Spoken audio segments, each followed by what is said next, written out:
There. Okay. I've been listening to the last two speakers, and they were talking about AI and focusing on education.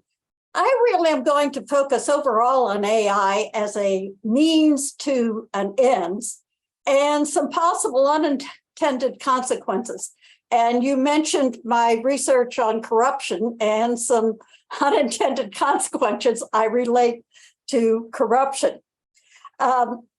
The presentation is really geared toward looking at approaches to teaching and researching this particular topic. I consider that anyone going to either teach or research in this area would really benefit from reading two groundbreaking articles, which I just think are fantastic. The first one was in 2020 in Nature, and this was by 10 international interdisciplinary experts who looked at the 17 SDGs and tried to determine whether they thought they would be positively or negatively impacted by AI. It's an absolutely fascinating article. The second article is one that was just last year in 2022. And this one appeared in Business and Society, and it's about the governance of AI. But the reason I'm really pointing this out, it has an absolutely excellent literature review of AI as how it's impacting the various SDGs.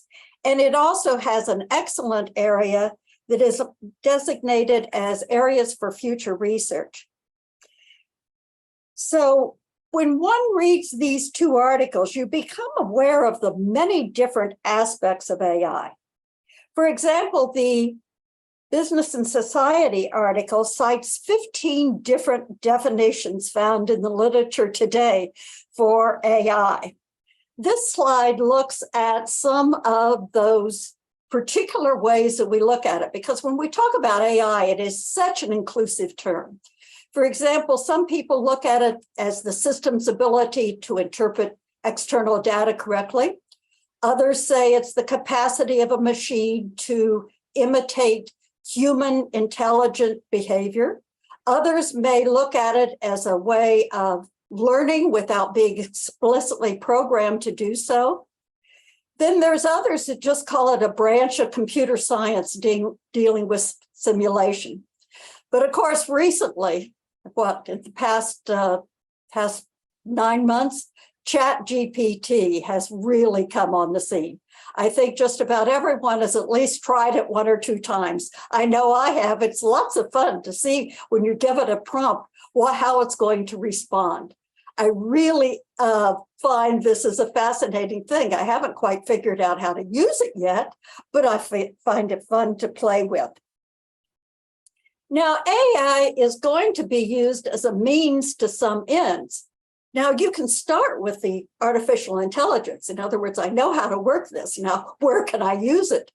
Or you can possibly do it the reverse of saying, why am I going to use this? What's the purpose? How is it going to be used? But in addition to looking at how you're going to use it, where it's going to be used, as one of the last questions in the previous session was, what are the resources needed to implement, to acquire, and to use the AI? Because we do know it is not just something in the air that you can pick up. And then there are also, one of the things I want to always caution people, there may be unintended consequences going along with it. Now, looking at slide 5, when we're talking about the purpose of AI, in this particular presentation, I'm talking about the SDGs, of course. But all of the SDGs are very, very general in nature and really can't be used as a specific objective to saying, this is exactly what I'm going to do. I think the 156 targets associated with this 17 SDGs are really much more actionable items. And one of the things that you can look at is which of these 156 targets could be enabled beneficially by some type of AI. And of course, you have to determine which type of AI would you use. And then you look at the possibility of, are there potential unintended consequences to this particular thing? Now, when you look at the 156 targets, the Nature article, and this is I extracted this information from the Nature article where those 10 researchers came up with how they thought AI would impact the 17 SDGs. But they looked at the 156 targets associated with the SDGs. And one of the things I have in this particular slide is showing how in some cases they feel that the positive will be definitely much greater than the negative. And it was very interesting listening to the last two sessions. The last two speakers, they talked about quality education. And if you look at the Nature article, they believe that 10 of the targets associated with quality education would be positively impacted by AI. And this was what the speakers were talking about, all the positive impacts of it. And one of the things you also see in SDG 11, sustainable cities and communities, this was one where it was overwhelmingly positive, according to people, the experts that wrote the article for Nature. But one of the things that we really I'm going to talk about is the inequalities. SDG 10 asks that we reduce inequalities between countries and within countries. But there are some real negatives that are possibly associated with this one. Now, going on to the next slide, you're going to have to consider, as I said, the resources needed. And this was the last question that was asked, I think, the next to the last question that was asked in the last session, because various forms of artificial intelligence can be quite expensive. Some are relatively inexpensive. And ChatGPT, I think as long as you have a computer, you can go in and prompt and ask it something. But a lot of the AI requires massive amounts of capital. And these massive amounts of capital are only available to rich nations and well-funded organizations. So there's a real problem, as one of the questions in the last session was, how are the developing countries and the countries in Africa going to have the funds to mount and get the data needed? There's also the question of the skills and knowledge needed to implement and manage the AI. There's much of the AI I wouldn't know really how to operate. Some of the software programs I wouldn't know what to do with. I'm going to show you an example later in the presentation of a map, a satellite map, and I think it's absolutely wonderful, but I wouldn't know how to do it or use it. The estimates are today, AI currently uses about 1% of the total demand for electricity in the world. But estimates are, as we continue to increase our usage of AI, that may require up to 20% of the total demand for electricity worldwide. Stop and think about that. I don't think the electric grid can support that. I don't think we have a sufficient amount of power and energy available to support that much AI usage of it. And there's a question is, will there be less expensive forms of electricity and energy?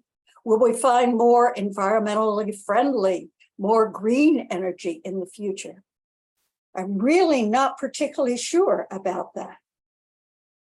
Then you may have unintended consequences. I'm going to give a historical example of unintended consequences. Because good intentions with worthy goals, like achieving SDGs, may bring harmful results. In in some cases, too much of a good thing can have very bad consequences. And the historical example I referred to is from Adam Smith's Wealth of Nations, which was written in the 1700s. And he was talking about the introduction of machinery into the production process. And as he said, machinery was intended to increase productivity of labor. Oh, good. And with the goal of lowering the price of commodities so they'd be more affordable to more people. However, automation shifted corporate income to those who owned the companies from those who worked there. In other words, it created more inequality between owners of businesses and the workers. And we're seeing the difference in that today. But I also, 100 years after Adam Smith wrote his Wealth of Nations, Karl Marx in his Das Kapital wrote, I think it's sort of an interesting statement about machinery. He said, without a doubt, machinery has greatly increased the number of well-to-do idlers. As you can see, he was not particularly happy with what the unintended consequences of the introduction of machinery in the production process. And in the Nature article, even the experts agreed that AI has the potential to diminish the contribution and rewards of labor. This is one of the things you're seeing currently in the US. We have the screenwriters strike. And one of the things they're striking over, they're afraid that AI may take over their jobs and that there will be less possibility for employment in the movie and TV industry going along with it. Now I'd like to relate, giving one just example and going to pick one SDG if you were going to research and say, how can AI help SDG? And the one that I chose was zero hunger to achieve food security and improve nutrition and promote sustainable agriculture. Now, there are 8 possible targets associated with this particular SDG. Now, I just selected 2 to talk about in this presentation. Target 2C is to assure the proper functioning of food commodity markets and their derivatives, and to facilitate timely market information. When you look at that, this seems just perfect for AI, because our information technology that we have today, that would just be wonderful. You could have blockchains, as was mentioned in the previous speaker's presentation. These could be wonderful ways to implement AI in achieving target 2C. The only negative I could see was possibly if there was some, as I said, corruption. If someone tried to corner the market on this, if someone wanted to disrupt the flow of information, but corruption is something that we're all going to have to contend with as we introduce AI. Now, there's another target with SDG 2, and this is to double the output of agricultural productivity of small-scale producers, particularly women, indigenous people, family farmers, etc., going along with it. This one, however, creates a real dilemma because it focuses on the small farmer and family farms, not on large commercial farms. However, most of the AI developed for agricultural purposes appears to be targeted more for the larger enterprises that have real potential to increase the productivity and profits of these large commercial operations. The next slide shows what one firm, Plainsight AI, offers to potential agricultural buyers. This is a US firm, Plainsight AI, which is based in California, and they advertise themselves, this is just from their website, AI for agricultural automation, AI focus on sustainable farming. Now, one of the things that we find is they said that this could really reduce inaccuracies. It would eliminate the need for costly manual inspections, that it could quickly increase efficiency, improve decision-making, empower the value chain. It could also yield higher processes and production, and make farming more profitable, and eventually could lower the price of agriculture products for the entire population because they would be so efficient in operating. Now, one of the things they said that they could show, a third party that operates with this company does mapping. And when I said visual mapping that I couldn't interpret, this is a map of the upper Midwest. And you see these colors. The colors are based on the soil compositions and the climate when they're comparable. For example, the same color shows that the nutrients in this soil and the climate is the same if you have the same color. Now, I have no idea what the nutrients, the different colors represent, or even what the climate represents. But I do know that where I am currently located, which is in Chicago, which is right here, this little white spot, we don't grow much on concrete right now. So therefore, this is an interesting way of looking at it. Now, there's really possible inhibitors for small producers. And this goes along with what we were talking about before. Small scale food producers do not always have AI available to them. The cost may be prohibitive for them to automate their systems.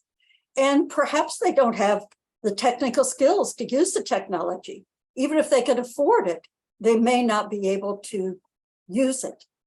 It just may be impractical for small scale operations and really beneficial over to the large organizations. And another thing, remember I talked about the power needed to use AI?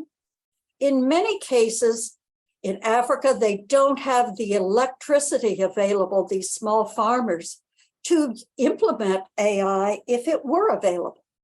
The electricity, the energy is just not available. Now, there is possible one solution to that. And another company I found is Energy for Impact. This is an African firm which recently merged with a Mercy Corporation from the UK.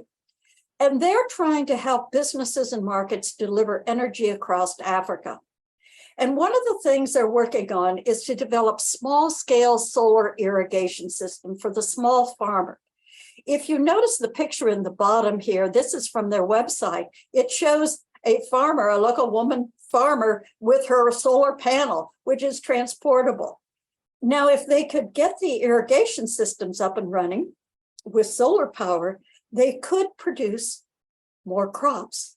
And I think this is a real benefit. This company, Energy for Impact, is also producing an off-grid solar refrigeration system. This would allow the small farmer refrigeration to keep their crops or their produce until they could get it to market. The real question is, are these going to be enough?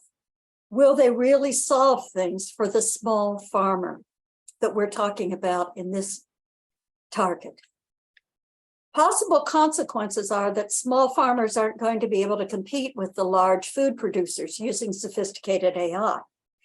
Even if the food producers could produce enough food for the entire world population and get the prices down so that we could all afford food, what is going to happen to the small producers? Could we find different uses for their land and their resources? I don't know. Are there different opportunities for these small producers if they cannot compete with the large commercial farms? These are one of the things I'm talking about in unintended consequences. And this is producing a question. I don't have the answers to it. I have lots of questions. And we all know that the basis of all research is having questions. We want to find answers. We want to find solutions. And I hope my presentation has prompted some of you to say, I have an idea, maybe I could research this. And that I've accomplished my goal. So thank you very much.